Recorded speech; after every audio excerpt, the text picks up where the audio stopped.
Happy Friday, everyone, and thanks so much for joining us on UpNorthLive Unscripted at 6:30. I am Maya Engel, happy to be back live in our digital studio. And before we get into some of our local stories that we are working on today, I do want to turn things over to our meteorologist, Joe Charlevoix, who has had quite the evening. I know you haven't had a second to breathe. There's been a lot going on weather-wise, Joe. So very quickly, do you want to just touch on some of the main headlines of what's been happening tonight?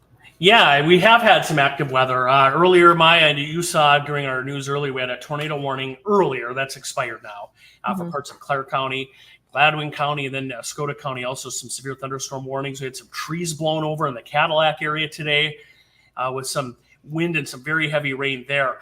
The good thing, though, we're getting inching closer to sunset. So I think these storms are going to start kind of winding down here, at least the intensity of them, as we head through the overnight. And really, I think we're going to salvage a pretty decent weekend coming up, which will be nice. Well, yeah, that'll be really nice. We could definitely use that. So Joe will have much more on the weekend forecast and more on those storms that he was mentioning in a couple of minutes. But let's start off with our question of the day today. It is Friday, so why not have a fun festival question? So we want to know which Northern Michigan festival is your favorite. A lot of options to choose from, and these aren't even half of all the festivals in Northern Michigan. So right now, it looks like 35% of people say the Cherry Festival in Traverse City, that is, of course, going on right now.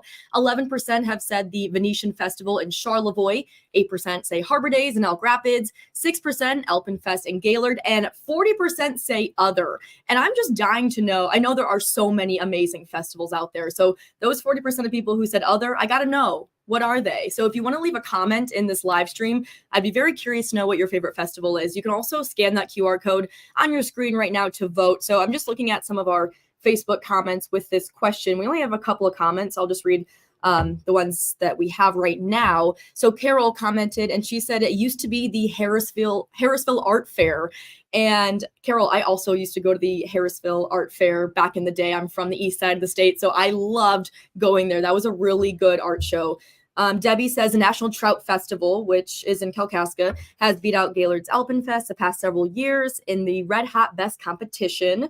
Let's see. Charles says, any and all. My problem, not enough time to attend all of them in Michigan. Our family has to alternate over the years which ones to go to. And Charles, ain't that the truth? There are just so many. It seems like the Trout Festival is usually the first one that kicks off every other festival. And then once the Trout Festival is underway, it's like weekend after weekend, there are more and more festivals. So I personally, I'm from Alpena, so I'm a little biased. I love the Brown Trout Festival. I grew up going to that every single year.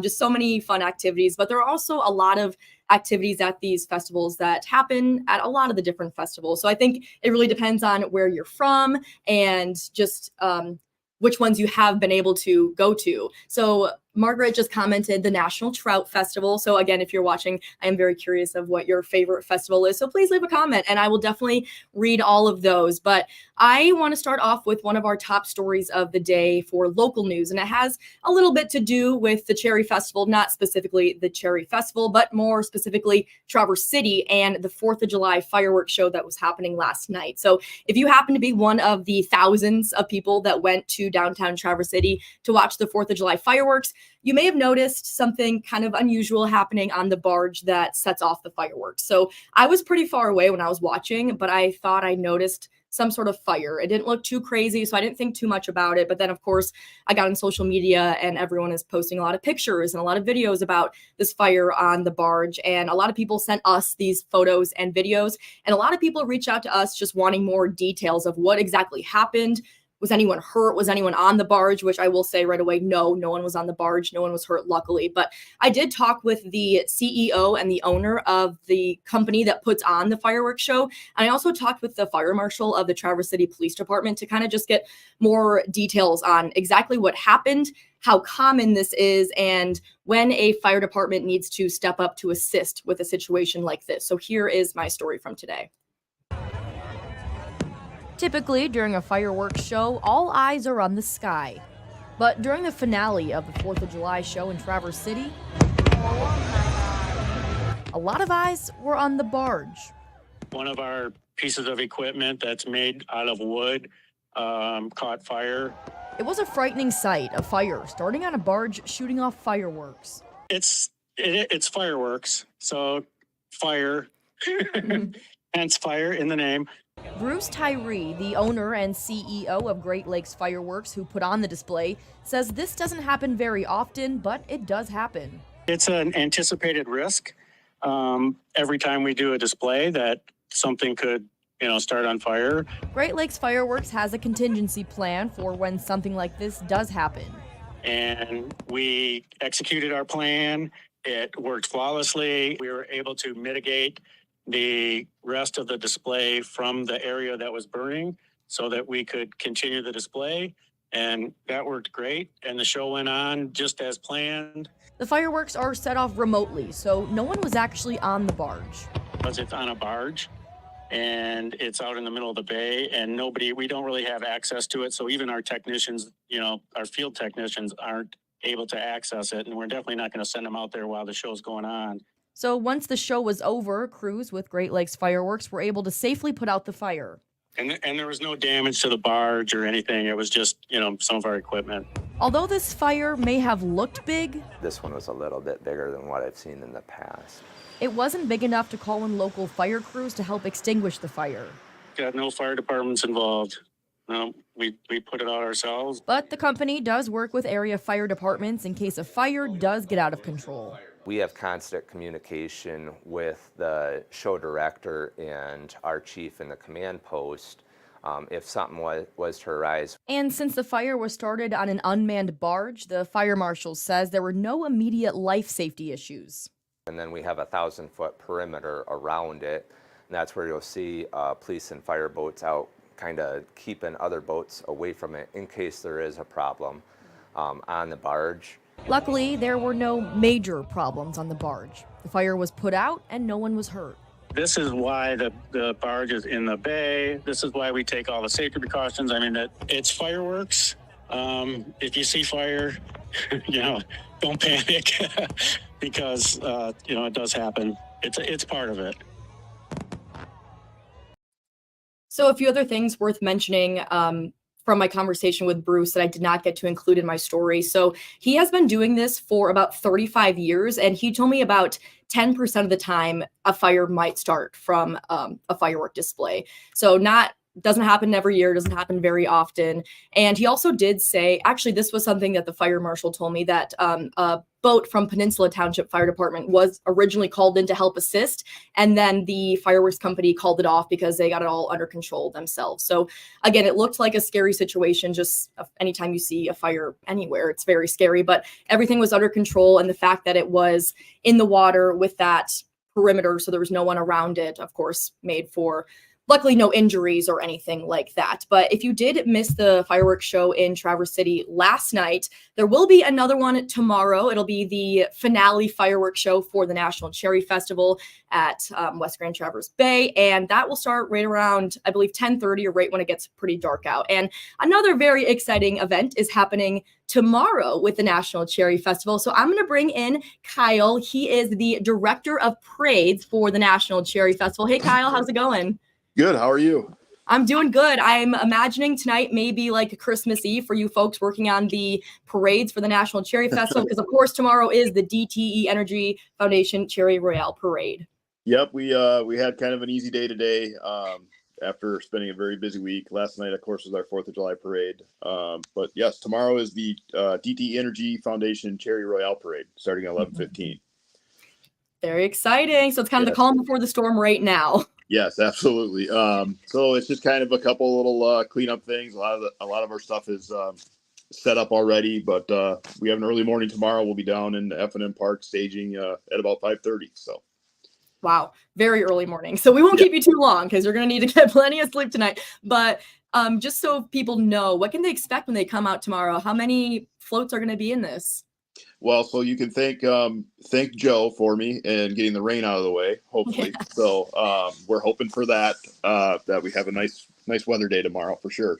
But yeah, so this year we have about 140 floats, I think, which in comparison to last night, we had 80, which is what we try to keep it to. So we're expecting probably a 2.5 hour parade because we understand that it gets a little warm on the streets watching us, but we also want to be entertaining for people.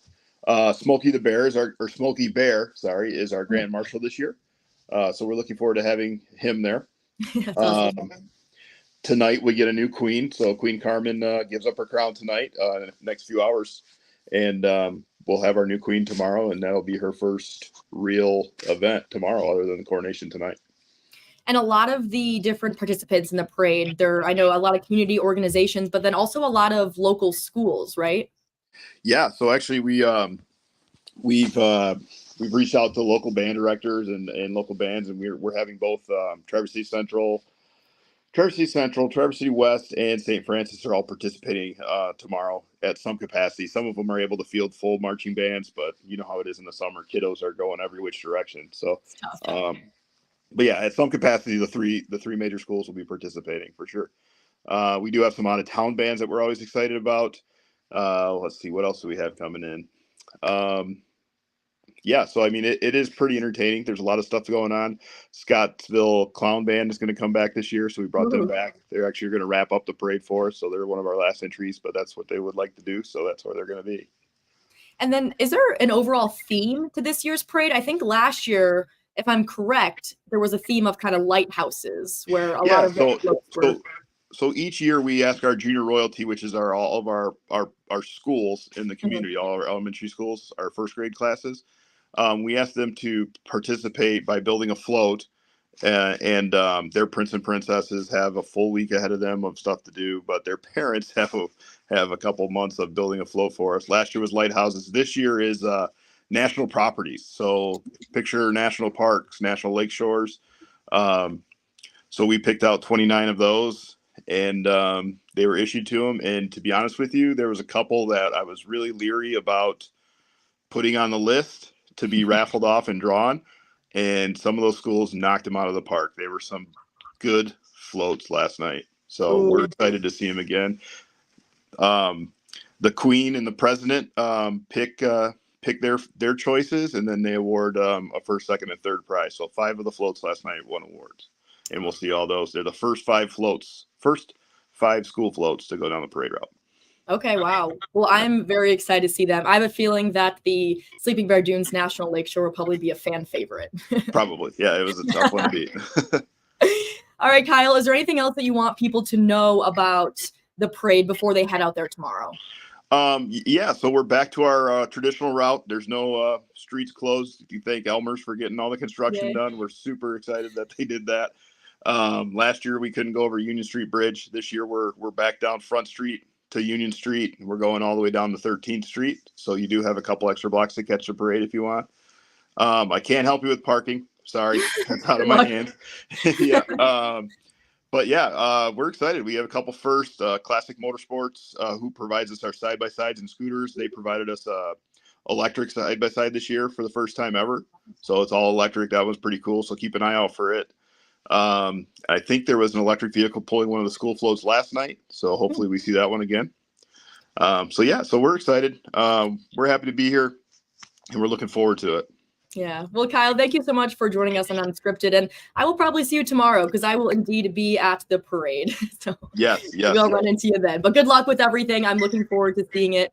And if you folks cannot go to downtown Traverse City for the parade, don't worry. We will be streaming it live on our Facebook, YouTube, and X pages. Myself and Brendan Kinney will be hosting the parade. We've done it for the past couple years, and it's always really fun. I know there's a lot of family members, grandparents who don't live in the area that they want to see their kids in the parade or their friends or family. So be sure to tune in for that tomorrow starting at 11:15 if you can't make it down to the actual parade in Traverse City. But we're going to take a short break here on Up North Live Unscripted. When we come back, we'll check in with Joe for more on your forecast. Stay with us.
Welcome back to Unscripted, everyone. Let's bring in our chief meteorologist, Joe, from the Weather Center. And Joe, I'm happy you can finally get a little bit of a break, because as soon as we got that tornado warning in Clare County, it was just nonstop. You were, going live for a long time, and then just a lot was going on. So hopefully you got a little break, and now you can. That's all right. I got a late cup. There you go. Yeah, perfect. Yeah, we did have that tornado warning, and I just saw a couple pictures too, Maya. There was some damage in parts of Clare County. I don't know if that's I don't have a way to get it on air right now, but I don't know if that's specifically because of a tornado or if it was maybe just some straight line winds that went through. But we did have a little bit of damage in parts of Clare County earlier. Mm-hmm. Let's kind of see what's going on out there. Not everybody had severe weather. Let's start with radar. There it is. There were blue skies in areas. It was an interesting day because some spots had nice sunshine today. Other areas were dealing with really torrential rain with a few of these storms. This is a little closer look at what's left. We did have a severe thunderstorm warning for Oscoda County. That's right here earlier. That storm has weakened, but a lot of heavy rain just right around and south of Mayo right now, and that extends down into areas there in parts of Ogama County. And then up here, too, a little bit of heavier, well, not little, some heavy rain now, just to the northwest of Gaylord. So right in through here, around Elmira, just north of Elmira, around East Jordan, Boyne City, and some of that extending there around Norwood across toward the Northport area currently. We did have a few damage reports, too, Maya. I want to show you a couple of these. In Cadillac earlier, we did have a few trees blown over. I'm loading it up here. It wasn't so much because we had severe thunderstorm winds in Cadillac specifically, but I think the ground was so saturated, we had so much rain that some trees were blown over there. And then at Lake George, emergency management there, that's in Clare County, reported multiple trees down, including maybe onto a house there, and numerous power outages. And then here's some of that information coming in out of Clare County. We'll click on that one there. And you can see trees and wires down in Harrison, which is the county seat there of Clare County. So that was a little earlier. We also had some heavy rain. By the way, this was in Cadillac. After the rain went through, we had some street flooding. That's not now. That was a little earlier today, but you can see that. Some folks walking through the rain there. Here's what we're looking at for the weekend. Now, moving forward, still a few showers and storms tonight. They'll kind of dwindle down. Tomorrow won't be completely dry, but not a lot of rain. Nothing widespread. You can see a few of these pop-up showers kind of hanging on through the day tomorrow. And then we'll actually get into the day on Sunday, which looks okay. There's Saturday night, and then Maya here Sunday. Yeah, a few clouds floating by, but we're hoping right now that we should get a dry day in on Sunday. So that's what we're looking at. Extended forecast shapes up like this. Chance for a shower or storm isolated tomorrow. Sunday looks good. We've had a lot of rain recently. We're going to get more Monday and Tuesday. And then after that, Maya, finally, maybe a pop-up shower Thursday, but we get into some drier weather. And look at next Friday. It looks warm. We'll see mid and upper 80s, maybe near 90. That's about a week from now. So I think we could all use a couple dry days here, and we have that a little bit later on next week. Something to look forward to. Yeah. All right. Thanks so much, Joe. We are going to take another short break on Unscripted, but when we come back, we'll see what Harrison Beebe is up to today. He, of course, is our sports director, so he'll get you filled in all things happening around the sports world today. Stick around. We'll be right back.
Welcome back, everyone. If you are sitting at home on this Friday night wondering, gosh, I wonder what Up North Live sports director Harrison Beebe is up to right now, oof, boy, do we have some answers for you. Here he is live in the content center. What's up, Harrison? Yeah, I'd be curious to know what viewers are wondering what I'm doing, but I thank you for your consideration of what I'm up to. I Well, I guess know this you viewer always find new and creative ways to toss to me. I don't know how you do it, but props to gotta you. stay fresh. So yeah, let's talk about some sports. Kind of a quiet. We're in that July lull, especially being high school sports are our biggest thing we cover up here.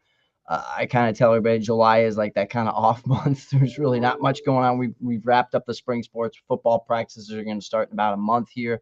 But really, the thing that caught my eye a lot this week is, and especially today when I was putting together the Tiger preview story for the six, the Tigers are now 16 games out of the American League Central. And we're not even at the All-Star break. And a lot of people, and that's not to say we're upset that the Tigers are not being competitive, but a lot of people thought the Tigers would be a little better than 16 games back of the ALCS. And part of that is the Cleveland Guardians are having a really good year, but we have this gem in a pitcher named Tarek Skubal that is a Cy Young favorite at last checked. He's having a phenomenal year. So as we're coming up on the trade deadline, I want to know, I did a Twitter poll on my own, or X poll, excuse me, on my X account the other day. What would you do with Skubal by the trade deadline? It gave you the options of keep him, trade him, or for those people who had no idea what I was talking about, I just said Scooby Who. So if you wanted to pick that, that was 12% of the vote said that. 38% trade him, 50% say keep him. And I can see both sides of it. Obviously, he's generational talent. And whenever this rebuild really starts to go into place, we would love to have him be a part of the roster. I can also see the argument where, hey, we swung and missed on the Verlander trade several years ago. This guy could get some key pieces that could go a long way towards helping this rebuild. So, in my opinion, it's really kind of a very debatable topic coming into the July 30th trade deadline, which is still several weeks off. But Skubal, once again, pitched a quality start, although in a loss at Minnesota the other night. What do you do with the best player on the team? He's probably going to be an all-star. I'm shocked if he's not an all-star in a couple of weeks here for the Tigers. But what do we do with him going forward? We'll be curious to see, especially how this team plays leading up to that trade deadline in a few weeks. Yep, and like you mentioned, we'll find out within the next couple of weeks, so stay tuned for that news. But Harrison, thanks so much for joining us with that little Tigers trade deadline update. We will see you later tonight, and we will take one more break here on Up North Live Unscripted. When we come back, we'll check in with the final results for our question of the day. Stay with us.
As the National Cherry Festival is winding down in Traverse City, we wanted to know which Northern Michigan festival is your favorite. So here are the current live results. And I know there are so many festivals happening. So if you voted other, I don't blame you. But thank you so much for joining us on Up North Live Unscripted. Have a great weekend, everyone.